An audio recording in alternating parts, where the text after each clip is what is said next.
cousins. Want to give an update because, was it a couple Sundays ago, I woke up with a sore neck. Before anyone's like, it's because you're sleeping in a hammock. I used to have this problem all the time sleeping in a Western style bed. I would constantly wake up with a sore neck. At least this time, I decided to do something about it. I have these guasha, what do you call them, stones? And so I took a lotion and oil and I like put it on my neck and shoulder. And then I took this one and I just kind of like went at it, which I have vibratory urticaria, so I did have an allergic reaction, but I feel like the benefit was far outweighed the cons of that. And then I have this 10 stim unit that I put back there as well, like on my upper shoulder and my other side as well. I have this corn bag. So I heated this up, and then I put that back there, and then I have a shiatsu massager. It's like this pillow massager that I put back there. Woke up, and then, yeah, so my neck was sore all day. I accidentally dropped something, and I had to pick it up, and I'm like, oh no, this is going to be painful. I woke up Monday morning, and I felt a little bit better. And then by Tuesday morning, I felt a little bit better as well. Tuesday after work, I went to the chiropractor, and then that helped a lot. I've been sleeping fine since then. I haven't had the same issue, thankfully. But yeah, it's crazy how I've had that issue so many times sleeping in a Western style bed, and that's why I was forced to get one of those body pillows to make it so I'm not like moving my neck all around while I'm sleeping. So yesterday, I noticed some discomfort in my chest, and I'm thinking, no way did I pull a muscle. But then I woke up this morning and I'm like, it feels off again too. So last Monday, I wanted to go to the chiropractor, but I had an appointment, so I had to push it to Tuesday. Today, after work, I'm actually going to the dentist for the first time in 4 years to get a teeth cleaning. Like, I really need it. There's just something about the dentist where, I don't know, the ones I have met have been very narcissistic, where they blame you for everything and they tell you like just everything is your fault. And so I've stayed away from the dentist for a while because it's like every time I go in, they'd be like, you have this wrong with your teeth, you know, just making me feel bad overall. And it's like, I don't need that when I go to the dentist. Millions of Americans don't go. Also, I mean, the cost of it too. It's not like we have universal health care here. We actually have to pay out of pocket for these things. So yeah, I found a holistic dentist and I went for an evaluation, and then I actually had a teeth cleaning scheduled, but I decided to be proactive because I had an impacted wisdom tooth on this side that was causing me issues. I got that removed, and then I was in pain for like 2 weeks after that. I was not expecting to be in pain that long, so I canceled that teeth cleaning appointment. And then they were booked up until July, but I'm moving in June, so that didn't work out. I called last week. I got an appointment for today, so I am going today after work, which I'm very happy about because I really need a teeth cleaning. I don't know what's going on with my teeth. There's like some discoloration going on. I don't know if it's the water where I live or what exactly that is. I know the dentist did an evaluation. He said he thinks it's just like extra plaque buildup. Sorry if that grosses you guys out. Maybe I should have put a warning for that.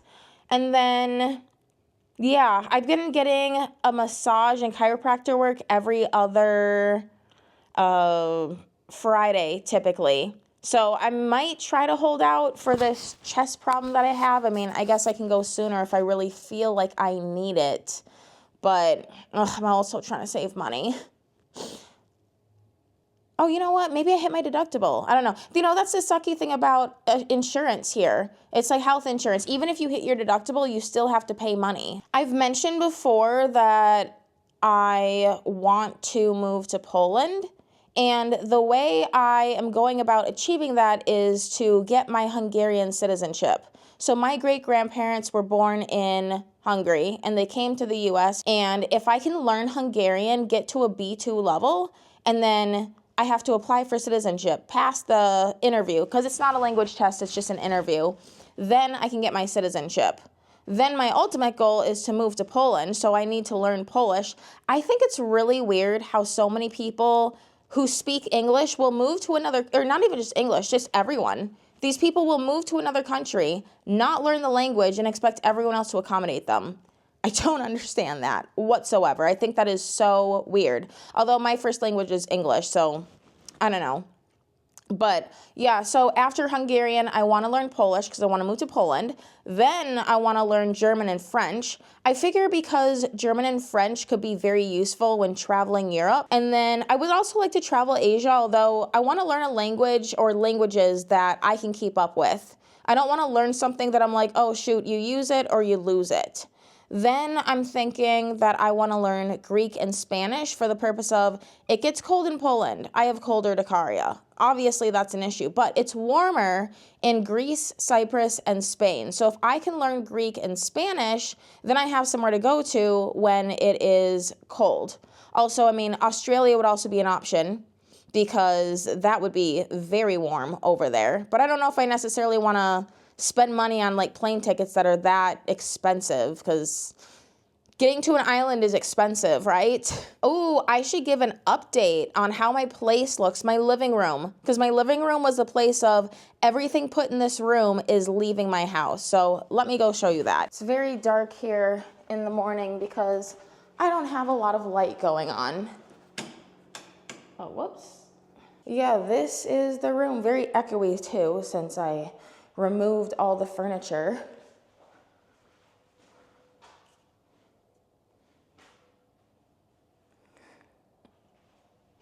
I still need to clean my garage. Oh my gosh, I have not gotten back to cleaning my garage. It is horrible. But I'm gonna dedicate every single Tuesday to cleaning my garage in March until it's cleaned out because I really need to focus on that. But I want to start bringing some more things over to my living room because I do have more stuff that needs to go. Like I have this stuff here. This, I don't even use this. And then these 4 things. And then some more things over here that I'm donating that I'm just not using. It's crazy to me how I still have more stuff that I find where I'm like, oh, well, I'm not using that. I could give it away.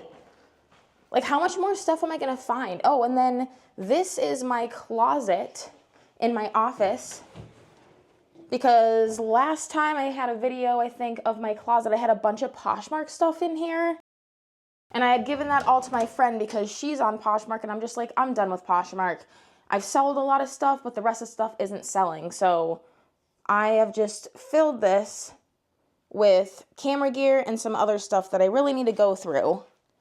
And some of this stuff is for moving. I mean, there's boxes in here and reusable bags and whatnot, but I also have a lot of camera gear that I'm not using that I need to go through. So my goal is to go through, well, I want to put the camera gear aside.